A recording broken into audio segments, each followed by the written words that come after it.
Legends of Runeterra is turning 2. To celebrate the 3.6 patch notes, showcase the anniversary event, free Arcane skins, new cards, balance changes, and more. This patch brings with it 3 new cards. Might of the Vanguard, a spell that brings another big elite unit into play or makes your elite unit stronger in one cast. For Glory, another spell that helps activate Reputation faster. And Inner Beast, the final spell that benefits Udyr's new level up condition. This patch introduces a lot of buffs and nerfs for existing cards. Let's start with the buffs. Ashe now levels up once you decrease 4 or more enemies' power to 0. Darius has his level up condition updated to be consistent with the Path of Champions. He now levels up when the enemy nexus has half of his starting health. Galio now has 10 health instead of 9. Garen's level 1 and level 2, when summoned, give other allies +1/+1 that round. Karma's level 2 retains the spell regeneration from her level 1. Katarina's level 2 now creates a 0-cost fleeting Blade's Edge in hand, similar to her level 1. When LeBlanc levels up and after each time you deal 15 or more damage, she creates a mirror image in hand. If you already have one, its cost gets reduced by 1. Leona's level 2 now has Overwhelm as a keyword.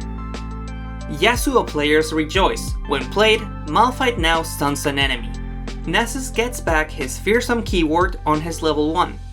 Nocturne's level 2 effect can now be activated by summoning units instead of playing them. Sion now has 1 extra attack point on his level 1, level 2, and Sion returned. Udyr level up condition has been changed. He now levels up once you've played Stand Swap 3 or more times during the game. He also gets 1 extra attack point in both his level 1 and level 2. Vladimir now has Fearsome as a keyword in both his level 1 and level 2. Blood for Blood has been changed from a fast spell to a burst spell. As for Callous Bone Crusher, when you activate Reputation, its cost is now 3. But when summoned, gets Overwhelm as a keyword. Kiara Alseer's effect has been changed. Now, the first stance you play each round costs 0. Swiftwing Lancer is now an elite, and Vanguard Squire has its cost reduced from 4 to 3 mana. Moving to the nerfs. Ambush has its cost increased from 2 to 3 mana. Ballistic Bot now starts with 0 attack point. Buried Sun Disk now advances 9 rounds when an ascended ally levels up. The Bandle Tree has its cost lower from 5 to 4 mana, and its win condition has been changed. The Landmark needs to see units from 10 regions summoned. Removing the Landmark from play resets this. And finally, Yordles in Arms now give +3/+3 this round if you summoned or cast cards from 4 or more regions. Previously it gave +4/+4. This patch also introduces game rule updates. Beginning with the 3.6 patch, if your opponent passes after playing only a burst or focus spell, you may end the round. This patch also sees cast merging with play. Play, in Legends of Runeterra, is when a card leaves your hand into play or onto the stack.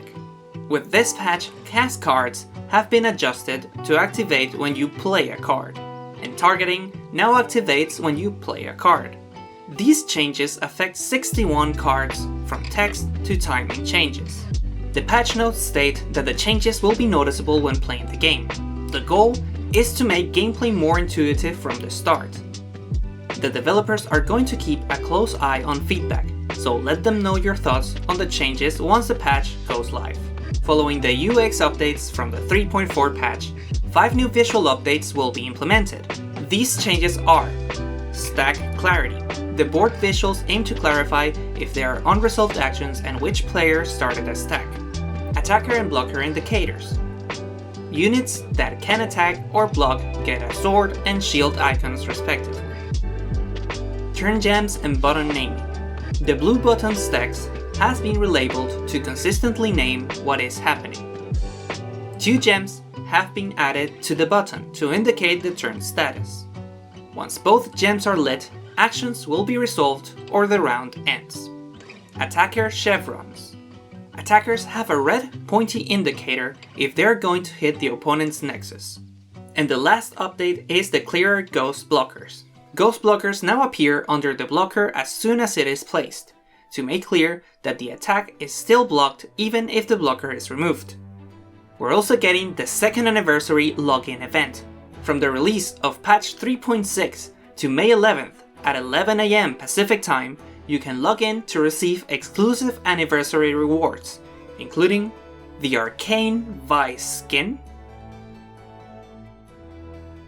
the Arcane Jinx skin, See This Look Arcane Vi emote,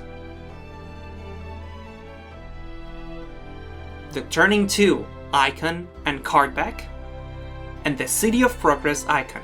This patch also introduces the skins update, previously mentioned in the 2022 roadmap.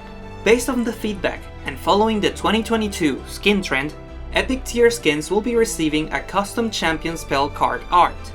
Also, Pool Party Draven's Spinning Axe spell will be receiving new visual effects this patch, and Ruined Draven's Spinning Axe will be updated in patch 3.7.